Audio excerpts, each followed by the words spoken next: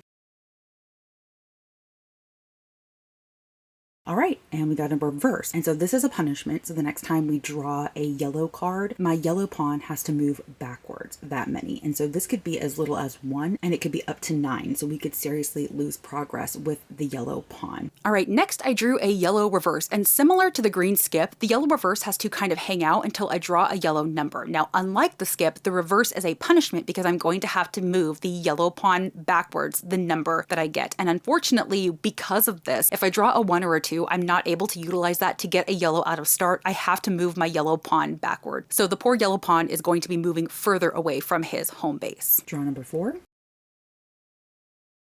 Okay, we have back-to-back yellow reverses, so the poor yellow pawn is not going to be making any progress anytime soon. But that was draw number 4, and we have not yet added a book to our TBR, so we may actually be going above 6 draws just to get at least 1 book on the TBR, folks. So let's see what draw number 5 gets us. And then oddly enough, the next card that I drew was another yellow reverse. So again, these are just going to hang out on the board until I draw, this time, 2 yellow numbers. So unfortunately, that poor little yellow pawn is going to be moving in the wrong direction. Okay, in this instance, I can't really be too terribly mad since I was just talking about adding draws. So we're going to go ahead and do 8 draws instead of 6, and we're going to see if we can get some books added to the TBR. Again, the colors on the draw 2s don't matter. It's just a matter of adding 2 additional draws. All right, and then next I drew a blue draw 2. So at this point in gameplay, prior to drawing the draw 2, I had drawn 4 cards and had no books added to my TBR, so I was contemplating the need to add draws anyway. So I can't really be too mad about the fact that I drew a draw 2. And the color on this card doesn't matter. It literally just means that I add 2 draws. So instead of 6, I will draw 8 cards. I believe that was draw number 5. So we're going to go on to draw number 6. Okay, folks, I do not know what is happening with this deck because we are getting almost no number cards at all. We are getting action cards, and now I have to add an additional 2 draws. So we are now going to be drawing 10. Apparently, the board did not think that an additional 2 draws was enough, so I got a green draw 2. However, again, we are now at draw 6 at this point, and no books have been added to my TBR. So even if I have to select a book for each one of those next 4 draws, it's not that big of a deal because that's still only 4 additional books, if that makes sense.